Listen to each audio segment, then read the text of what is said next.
Now continuation of next question. E commerce के आपके MCQs के वीडियोस डाल रहे हैं। इसमें 22 तक मैंने किया था, 23 I was discussing customers are generally reluctant to purchase products through internet due to. तो क्यों नहीं बचते हैं, क्यों ख़रीदने से डरते हैं? लिमिटेशंस मैंने कल आपको बोली थी पढ़ने को, तो उन्हीं लिमिटेशंस में ये भी पॉइंट है। Lack of trust, lack of security, lack of knowledge, सभी चीज़ें। आप अगर कोई चीज़ नहीं पता है आपको, या आपके पेरेंट्स हैं, आप कहते हैं ना इंटरनेट से मतलब ऑनलाइन ख़रीद लेते हैं, तो वो मना कर देते हैं नहीं ऑनलाइन नहीं, क्योंकि उनको डर लगता है, उनको उसके बारे में नॉलेज नहीं है, ट्रस्ट नहीं करते हैं, इसलिए ऑनलाइन परचेजिंग में प्रेफर नहीं करते।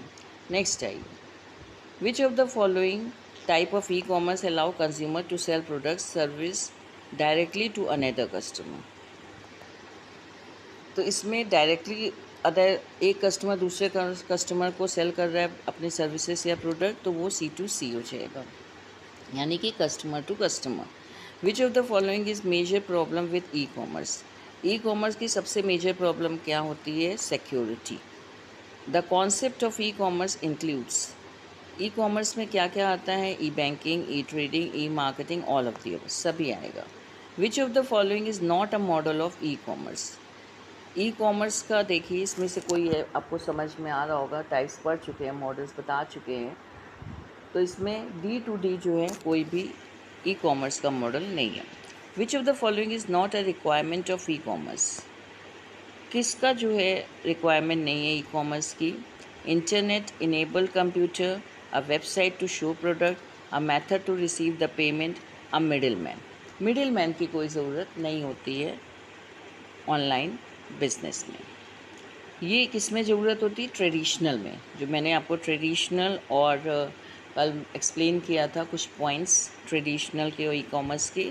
तो ट्रेडिशनल में आप जो हैं फ़ेस टू फेस या किसी मिडल मैन की नीड होगी, बट इसमें कोई नीड नहीं होती।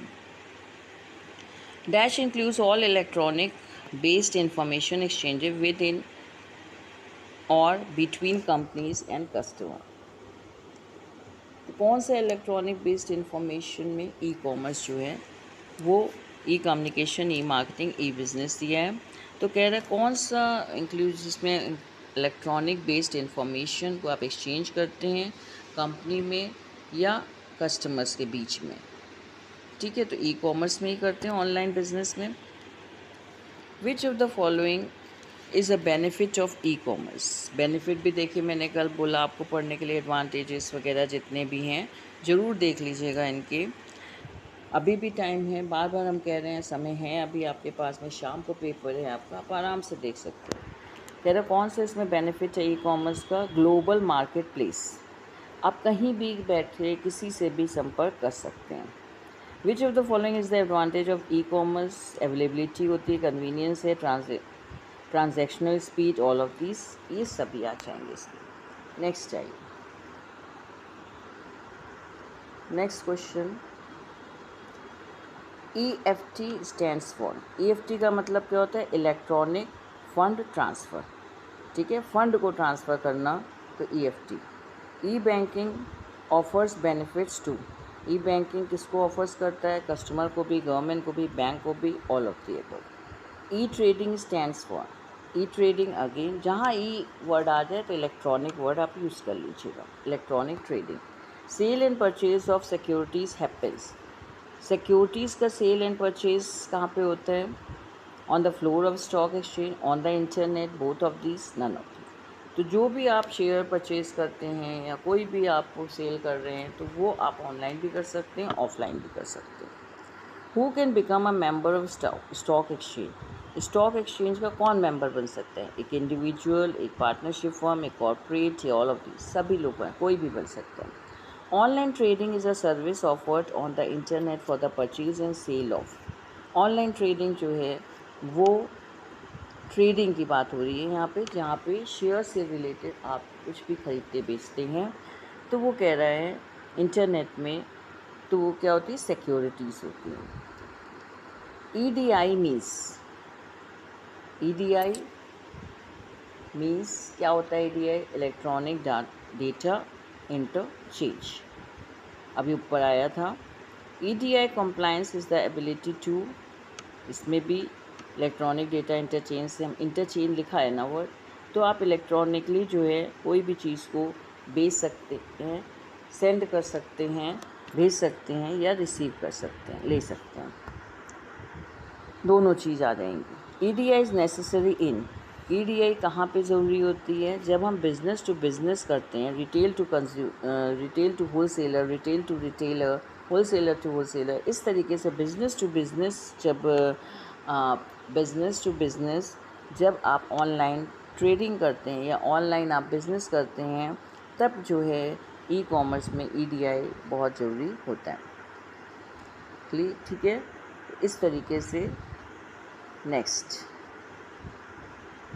when two companies are linked together by computers and they send business transaction through these computers, they are probably using, अभी हमने आपको जस्ट प्रीवियस क्वेश्चन में बताया है कि बिज़नेस टू बिज़नेस में EDI का यूज़ होता है, तो वही चीज़ यहाँ पे पूछ रहा है कि वो क्या यूज़ कर रहे हैं, तो वो क्या यूज़ कर रहे हैं? EDI, electronic data interchange.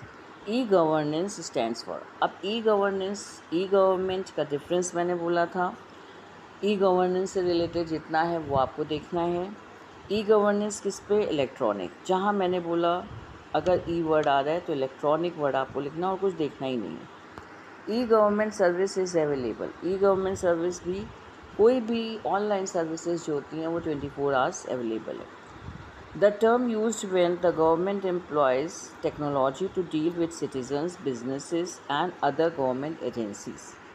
तो कह रहा है कि अगर वो कौन सा टर्म यूज़ होता है जब गवर्नमेंट जो है टेक्नोलॉजी को यूज़ करते हुए सिटीज़न से भी डील कर सकती है, बिज़नेस से भी डील कर सकती है, और जो गवर्नमेंट एजेंसीज़ हैं, पब्लिक सेक्टर्स हैं, उनसे डील कर सकती है। तो ई गवर्नमेंट जो एक प्रोसेस होता है, इलेक्ट्रॉनिक गवर्नमेंट जो है, ऑनलाइन जो है, आप जो हैं कोई गवर्नमेंट भी ऑनलाइन सिटीज़न से भी बात कर सकती है, अपने कुछ विचार रख सकती है, सर्विसेज रेंडर कर सकती है, और आप भी जो है अपनी समस्याओं को या कोई भी चीज़ को कहते हैं ना पोर्टल में डाला गया है, आप उसमें अपनी जो भी समस्याएं हैं, कितने नंबर्स आते हैं, इसमें आप जो हैं अपना डाल सकते हैं, लिंक्स आते हैं, तो अपनी एडवाइस दे सकते हैं। कभी कभी फ़ंड मांगे जाते हैं गवर्नमेंट से, कहीं पे कुछ कोई कैलामिटीज़ हो जाती नेचुरल, तो आप इस पोर्टल में इसमें डाल सकते हैं। तो ये सब ऑनलाइन होता है, ऑनलाइन भी हो रहा ऑनलाइन होता है, तो ये सब ई गवर्नमेंट की कैटेगरीज में आ जाते हैं। Which of the following are the benefits of e governance? सभी हो जाएंगे बेनिफिट्स, मैंने बार मैं बोल रही हूँ। Types of electronic commerce, e commerce के जितने बेनिफिट्स हैं, एडवांटेजेस हैं, लिमिटेशंस हैं, ज़रूर देख लीजिएगा। डिफरेंसेस कहीं किसी का भी दिया है वो भी देख लेना। ई गवर्नेंस के क्या है? Speed, reach and penetration, easy and efficiency, all of the सभी आ जाएंगे। Which of the following is major area of e governance? E governance का मेजर एरिया क्या होता है? Public grievances, rural services, social services, all of the इसमें भी सब आ जाएंगे। पब्लिक की कोई समस्याएं हैं, आप ये इसमें इलेक्ट्रॉनिक पोर्टल में डाल सकते हैं। सोशल सर्विसेज तो पता ही है, गवर्नमेंट बनती है सोशल सर्विसेज के लिए। रूरल सर्विसेज, रूरल एरियाज़ की जो सर्विस, मतलब हर जगह जो है सर्विसेज प्रोवाइड की जा सकती है ई गवर्नेंस के थ्रू। Which of the following are model of e governance? E governance का कह रहा है कौन सा मॉडल है? G2G, G2C, G2E, तो ये सभी जो हैं आपके इसके मॉडल्स हैं। Which technological input help in e governance? कौन सा टेक्नोलॉजिकल इनपुट जो है ई गवर्नेंस में हेल्प करता है?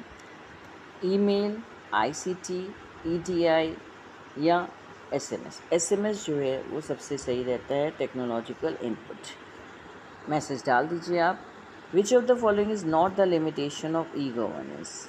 High cost, technical difficulties, literacy, security is not the limitation of e-governance। ठीक, नेक्स्ट है ये।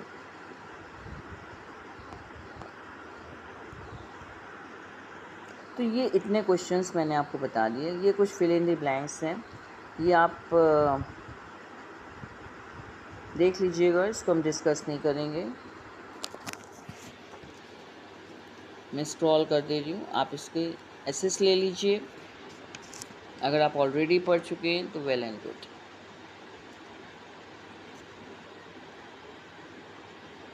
एसेस लेके पढ़ लीजिएगा, मैंने सब में आंसर्स लिख दिए हैं आपके।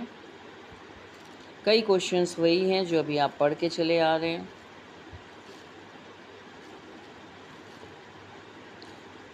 Okay,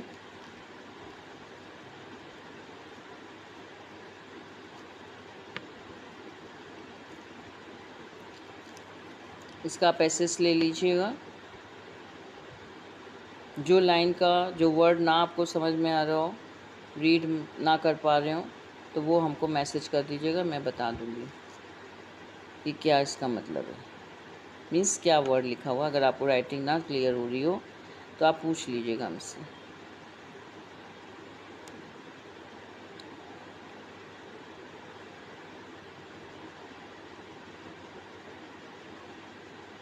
e-governance uses ICT to work as a bridge between governance and citizen. ठीक है, गवर्नमेंट एंड सिटीज़न। तो ये आपका हाइड है तो इसलिए उसको कर दिया। क्लियर हो गए? तो ये आपके कुछ MCQs थे जो मैंने आपको सब एक्सप्लेन कर दिए हैं। अब आप इसको गो थ्रू होइएगा।